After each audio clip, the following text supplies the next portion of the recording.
Assalamualaikum warahmatullahi wabarakatuh. Okay, pada hari ini kita akan menerangkan tentang bagaimana untuk kita membuat pinjaman yang telah diperkenalkan oleh MARA, iaitu kemudahan program Putra. Putra atau nama yang diberi adalah merujuk kepada satu sistem yang mana pembiayaan yang diperkenalkan oleh MARA untuk pada para lepasan IKMA, pada pelajar-pelajar di bawah institusi MARA dan juga untuk para belia. Dan cara pelaksanaannya ialah Putra sebagaimana yang tertera di sini ialah untuk sebagai pengganti pemimpin, yang mana kita nak menghasilkan usahawan-usahawan muda bermula daripada bawah. Dan dalam konteks ini Putra merujuk kepada usahawan generasi baru. Ini bermakna kepada mereka-mereka yang baru sahaja menceburkan diri dalam bidang perniagaan boleh memohon pinjaman Putra. Tujuannya ialah untuk melahirkan usahawan kecil dinamik yang terdiri daripada golongan belia dan generasi muda, terutama pelajar lepasan IKMA yang mahu membuat perniagaan buat kali pertama. Jadi di sini kalau kita ingin menceburkan diri dalam bidang perniagaan tetapi kita bermasalah ada kekurangan sudut modal, di sinilah yang mana MARA telah memperkenalkan satu pembiayaan yang telah dimulakan sejak tahun lepas, iaitu pada tahun 2014. Bagi konteks bidang perniagaan pula, MARA memperkenalkan sebarang bentuk pinjaman untuk perniagaan kecuali pertanian dan penternakan. Maknanya kalau kita ada sebidang tanah, kita nak tanam sawi, tanam sayur, kita tak boleh. Tetapi kalau dalam masa yang sama, kalau kita ada ayam, projek-projek ayam, ikan, lembu pun tak boleh. Selain daripada itu, insya-Allah yang mana bidang perniagaan yang berlainan dengan disiplin pengajian juga. Sebagai contoh, kalau kita belajar IT, dalam masa yang sama kita nak membuat perniagaan mungkin pencetakan t-shirt, itu boleh, itu dibenarkan. Bidang modal kerja untuk kerja-kerja subkontraktor dan kontraktor kecil juga dibenarkan. Sebagai contoh, sekiranya kita mempunyai satu perniagaan construction, kita mendapat subkon projek daripada mainkon, itu dibenarkan. Dan berita baik bagi golongan muda yang sekarang ni sedang hangat untuk menjalankan perniagaan-perniagaan online, maka mereka-mereka yang mempunyai bisnes online juga turut dibenarkan untuk memohon pinjaman ini. Bagaimana model program ini yang diperkenalkan? Dalam konteks ini, MARA menekankan IKMA ataupun Institut Pendidikan MARA dan juga usahawan-usahawan muda sebagai fokus group untuk memohon pinjaman ini. Inilah meliputi UniKL, JEMI, IKM, KKTM, GAP MARA dan IPTA, IPS, usahawan muda. Prosesnya ialah mereka-mereka ini terlibat di dalam kursus-kursus keusahawanan yang diperkenalkan oleh MARA atau institusi masing-masing, yang terlibat dengan incubator ataupun attachment ataupun internship. Mereka-mereka yang kini berada dalam fasa terakhir di dalam pendidikan mereka, maka dia juga layak. Dan juga mereka-mereka yang di dalam kategori yang disebutkan sebagai orang yang layak, maknanya mereka-mereka yang terlibat di dalam satuan usahawanan di institusi masing-masing. Jadi secara outcome-nya ialah apabila mereka-mereka ini sudah diberikan ruang untuk menjalankan perniagaan dengan bantuan modal, maka disitulah kita dapat membentuk satu usaha kecil yang dinamik dan berjaya, kreatif dan inovatif. Mana kita nak memohon pinjaman ini? Di sini kita tekankan dari sudut kriteria yang telah diperkenalkan oleh MARA, yang sebagaimana yang saya sebutkan di peringkat awal tadi. Secara spesifiknya ialah kriteria pemohon yang disebutkan di sini ialah belia ataupun generasi muda yang telah mula berniaga tidak kurang dari 3 bulan. Ini bermakna golongan belia yang syaratnya telah mendaftar SSM selama 3 bulan layak untuk memohon. Manakala untuk lepasan IKMA yang disenaraikan tadi, mereka mesti terdiri daripada golongan yang telah tamat belajar, golongan incubator dan juga golongan yang terlibat dalam latihan industri. Berita baik kepada mahasiswa UniKL, Universiti Kuala Lumpur yang masih belajar, iaitu mereka-mereka yang terlibat dalam Student Entrepreneurship Association, iaitu SEA, yang mana mereka dibenarkan mereka untuk memohon pinjaman putera sekiranya mereka mempunyai perniagaan dan menjalankan perniagaan mereka secara sepenuh masa. Ini adalah salah satu hak usaha daripada pihak Teknoputra Division untuk memastikan bahawa siswa niaga kita siswa kita di UniKL menjalankan perniagaan seawal di semester 1 dan 2 lagi. Daripada situ, mereka-mereka ini yang mempunyai perniagaan masing-masing, baik perniagaan online, perniagaan daripada keluarga ataupun perniagaan yang telah dikenal pasti, boleh menjalankan aktiviti perniagaan dia semasa mereka belajar. Skop kemudahan yang disediakan ialah pinjaman yang diberikan ni, para peminjam boleh membuat untuk pembelian aset perniagaan. Nak beli mesin, nak beli software, nak beli pelbagai kegunaan untuk tujuan operasi perniagaan.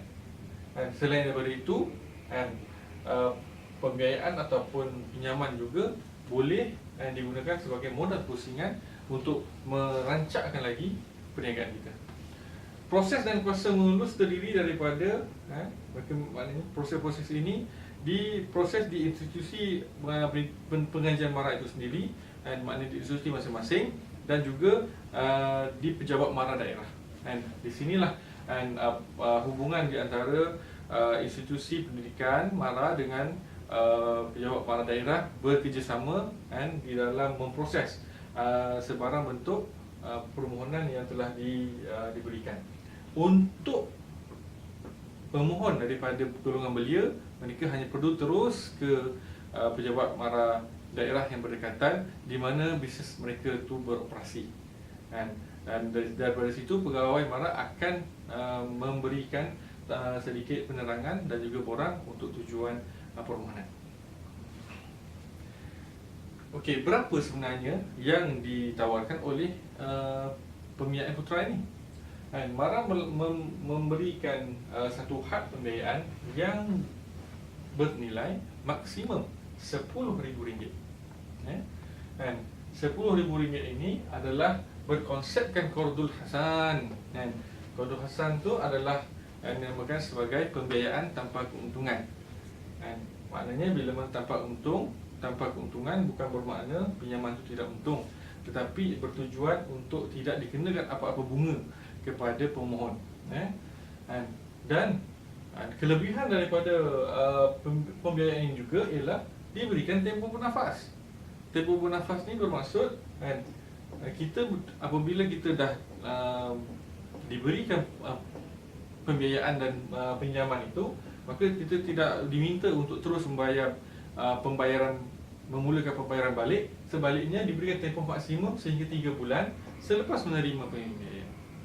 Ini kerana kalau kita menerima, katalah kita menerima pinjaman itu pada bulan 1, bulan Januari, maka kita mempunyai bulan Januari, Februari, Mac, 3 bulan tempoh bernafas, dan kita hanya perlu membayar balik pada bulan April, iaitu bulan yang ke-4. Berapa sebenarnya bayaran balik pula? Bayaran balik ialah kita mempunyai dalam pembiayaan ini mempunyai tempoh maksimum selama 3 tahun atau 36 bulan. Yang mana bayaran ansuran adalah sebanyak RM278. RM278 di sini tertera RM270, yang mana RM270 ialah bayaran akhir, bayaran yang terakhir. RM278 adalah bayaran bulanan.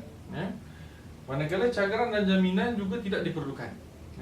Kalau pinjam-pinjaman di luar sana memerlukan kita mencagar tanah, mencagarkan mempunyai penjamin, maka di sini untuk pembiayaan putera ini tidak diperlukan sebarang cagaran bahkan jaminan, tetapi hanya memerlukan seorang perujuk atau referee di kalangan keluarga yang terdekat. Itulah di sinilah MARA mempunyai satu institusi yang memudahkan proses untuk usahawan muda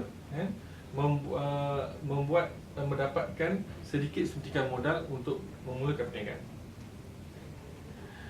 Dari sudut kelayakan, pembinaan putera ini haruslah berwarganegarakan Malaysia dan Bumi Putra, berumur di antara 18 hingga 40 tahun, mempunyai tempat dan perniagaan lokasi perniagaan yang sesuai.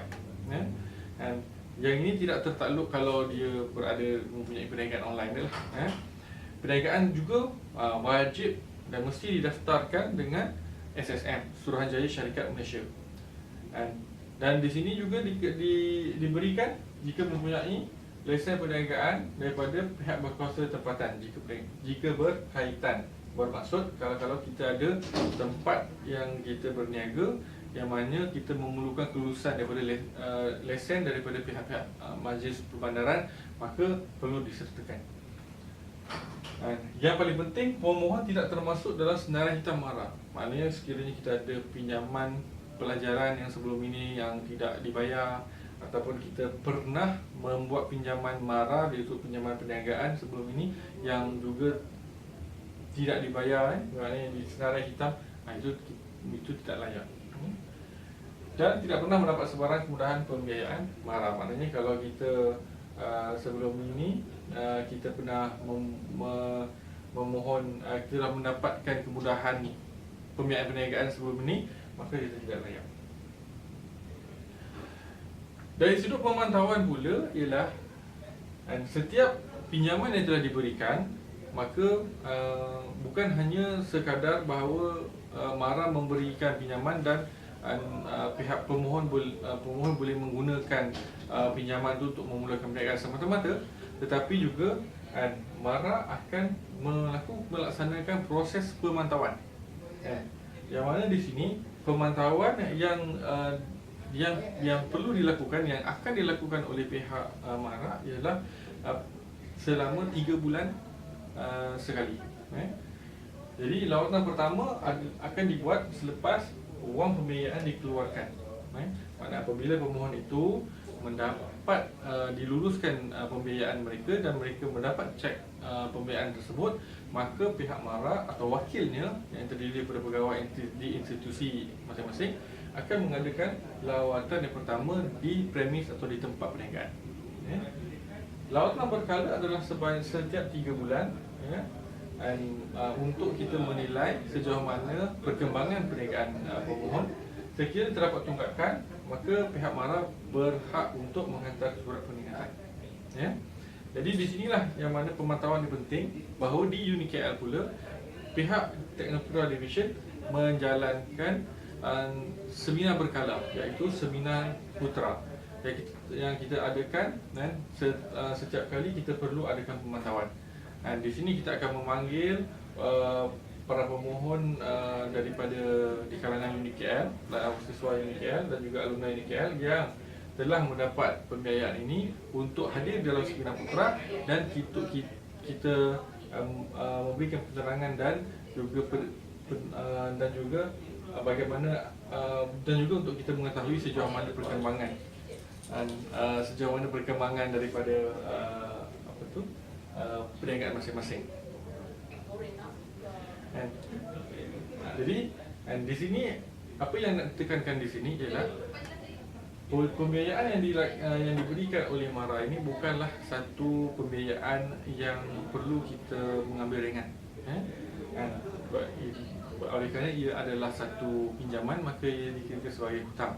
Jadi apabila hutang, haruslah dan wajiblah untuk seseorang itu melaksanakan tanggungjawab dia untuk membayar hutang tersebut. Jika kita tidak melaksanakan tanggungjawab kita, maka kitalah yang akan bermasalah. Dan haruslah diingat, sekiranya para pemohon telah berjaya dari sudut mendapatkan permohonan tersebut, maka cek yang diberikan, pembiayaan tersebut akan diberikan dalam bentuk cek di atas nama syarikat ataupun di atas nama individu tersebut. Dan apabila cek itu telah dikeluarkan, di-cashkan, dan haruslah adik-adik ataupun para pemohon mempunyai perancangan bagaimana nak menyusun atur perbelanjaan perniagaan tersebut dan juga menyediakan pembayaran-pembayaran, perancangan untuk membuat pembayaran balik setiap bulan. Jadi untuk itu saya sudahi dengan penerangan ringkas ini dengan Assalamualaikum.